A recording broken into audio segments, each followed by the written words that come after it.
Hello friends, welcome on NEET Help. Today we have few questions from biology portion as doubt. Let's see it and discuss it. The first question is, which of the following cell organelle is present in the highest number in secretory cells? Options हैं mitochondria, Golgi complex, endoplasmic reticulum, lysosomes.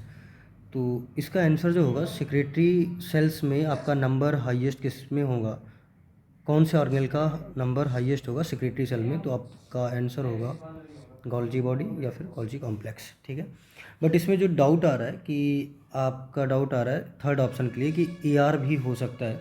Because confusion ये हो रही है बच्चों को कि ER के लिए जो NCERT लिखती है रफ एंडोप्लाज्मिक रेटिकुलम के लिए, कि ये बहुत ज़्यादा इन्वॉल्व होते हैं उन सेल में, बहुत ज़्यादा ऑब्जर्व की जाती हैं. जो सेल्स इन्वॉल्व होती हैं mainly protein synthesis and secretion. तो यहाँ पे ध्यान देना, जो ये वर्ड लिखा गया, जो लाइन लिखी हुई है, ये प्रोटीन सिंथेसिस एंड सिक्रीशन एक लाइन है, ना कि सिक्रीशन की बात कर रहा है. एक isolate only and only secretion की बात नहीं हो रही, यहाँ पे प्रोटीन सिंथेसिस एंड सिक्रीशन की बात हो रही है.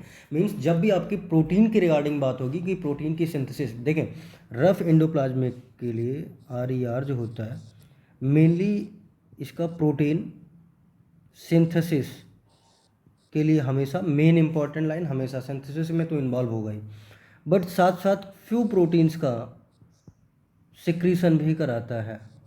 ठीक है, लेकिन फाइनल जो सिक्रीशन होता है हमेशा maximum of the proteins and other substance का जो सिक्रीशन होता है, सिक्रीशन होगा वो हमेशा गोल्जी बॉडी या गोल्जी कॉम्प्लेक्स या गोल्गी बॉडी जो भी बोलते हैं आप, गोल्गी अपरेटस, ये होता है. आप इसके लिए जब लाइन पढ़ेंगे NCERT की, तो आपको NCERT में मिलेगा कि जो गोल्गी अपरेटस होते हैं ये प्रिंसिपली पैकेजिंग का फंक्शन परफॉर्म करते हैं.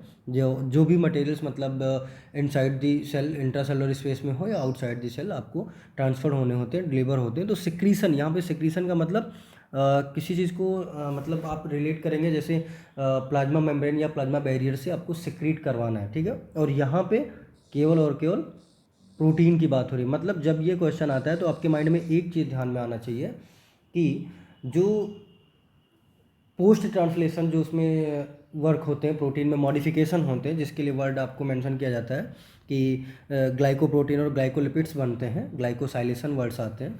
तो वो जो प्रोसेस होती है, मतलब ये क्वेश्चन अगर आता है तो ये आपके दिमाग में आना चाहिए ग्लाइकोसाइलेशन टाइप का कुछ समथिंग, और that's only relates with Golgi complex. Never be confuse with endoplasmic reticulum. Endoplasmic reticulum हमेशा और हमेशा प्रोटीन सिंथेसिस के लिए ज़्यादा होगा, but according to NCERT line, और इवन कुछ प्रोटीन होते हैं जिनका सिक्रीशन भी करवाता है. तो डजेंट मैटर, आपको मेनली जब सेक्रेटरी सेल्स की बात करी जाएगी जिनमें हाईएस्ट नंबर होगा तो उनका मेन फंक्शन होगा कि सिक्रीशन का, तो गोल्गी कॉम्प्लेक्स का होगा. Okay, now the next question is, a population of a species invades a new area, which of the following condition will leads to adaptive radiation. इसमें बोला गया कि अगर कोई एक पॉपुलेशन है, किसी स्पीसीज की पॉपुलेशन है, अगर वो नई एरिया को इन्वेड करती है, जाती है, वहाँ पे रहना स्टार्ट करती है, तो कौन सी condition, which of the following condition lead to adaptive radiation, कौन सी कंडीशन एडेप्टिव रेडिएशन को फेवर करेंगी, या एडेप्टिव रेडिएशन होने के लिए कौन सी कंडीशन नेसेसरी होगी. ओके, तो फर्स्ट ऑप्शन है area will large number of habitat having low food supply. गलत. यहाँ पे जब फूड सप्लाई लो हो जाएगी तो आपकी पॉपुलेशन सर्वाइव भी नहीं होगी, मतलब कहीं ना कहीं प्रॉब्लम आएगी. तो आपका पहले ही समझ लें कि आपकी फूड सप्लाई वेरी लो बोला है, तो ये ऑप्शन गलत हो जाएगा. Second option, area with a single type of habitat. अगर सिंगल टाइप ऑफ हैबिटेट है, गलत हो जाएगा, क्योंकि आपको एडेप्टिव रेडिएशन कराना है. एडेप्टिव रेडिएशन क्या होता है कि divergent type, something like divergent, मतलब एक पॉइंट से कुछ स्टार्ट होगा और ये पॉइंट से स्टार्ट होगा और रेडिएट होगा, रेडिएशन हो रहा है हर तरफ, कई डायरेक्शंस में जाएंगे. तो कई डायरेक्शंस में जब जाएंगे तो इसके लिए कई हैबिटेट होना चाहिए. ओके, फिर बोला गया area with many type of vacant habitat. बिल्कुल सही है, वैकेंट हैबिटेट है और मेनी टाइप है, बिल्कुल सही है, यही ऑप्शन आपका करेक्ट होगा, थर्ड आंसर होगा. फोर्थ में बोला गया area with many habitat occupied by large number of species. Many habitat correct है, but occupied by large number of species. देखिए वहाँ पे ऑलरेडी कई स्पीसीज हैं. जैसे आपका रेडिएशन होने के लिए, एडेप्टिव रेडिएशन होने के लिए क्या होना चाहिए, आप इसको अच्छे से समझें. जैसे एक पॉइंट पे ये पॉइंट है और यहाँ से रेडिएट हो गए, तो रेडिएशन अच्छा तब होगा जब यहाँ पे आपके रास्ते में कोई ऑब्स्ट्रक्शंस ना हो रहे हो. तब आपका रेडिएशन होगा। मतलब आप इसको समथिंग साउंड में भी ऐसा कुछ समझ लेते हैं, प्रोपोगेशन अगर हो रहा है तो तब अच्छे से इसका प्रोपोगेशन होगा जब इसके रास्ते में कोई ऑब्स्ट्रक्शन नहीं आएंगे। और यहाँ पे जब लार्ज नंबर ऑफ स्पीसीज होंगे, आप ऐसे ही देख लेते हैं, यहाँ पे हो जाते हैं ये स्पीसीज बिखरी हुई हैं इधर उधर।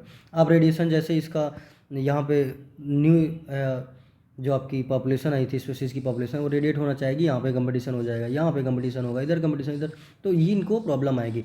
तो हैबिटेट वैकेंट होना चाहिए, कई तरीके का हैबिटेट होना चाहिए, वो फेवर करेगा आपके एडेप्टिव रेडिएशन के लिए। Okay, now the next question, a column of water within xylem vessels of tall trees does not break under its weight because, इसमें बोला गया कि टाल ट्रीज के एक लंबा सा बड़ा सा पेड़ है, उसमें वेसल्स के अंदर वाटर का कॉलम जो होता है वो ब्रेक नहीं होता है उसके वेट के वजह से।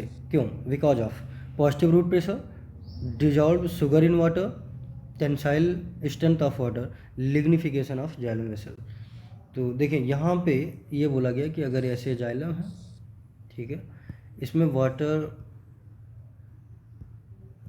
है आपका, ये वाटर मान लें आप ऊपर पुल होते हुए जा रहा है, ठीक है।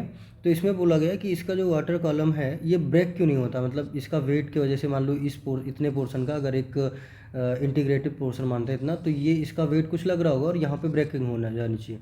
इतने पार्ट की देखें तो यहाँ पे मतलब जिस भी पार्ट पे देखें तो कहीं ना कहीं इसको ब्रेक हो जाना चाहिए, ऐसा बोल रहा है। क्यों नहीं ब्रेक होता है? तो सीधी सी बात है, वाटर में एक प्रॉपर्टी होती है टेंसाइल स्ट्रेंथ।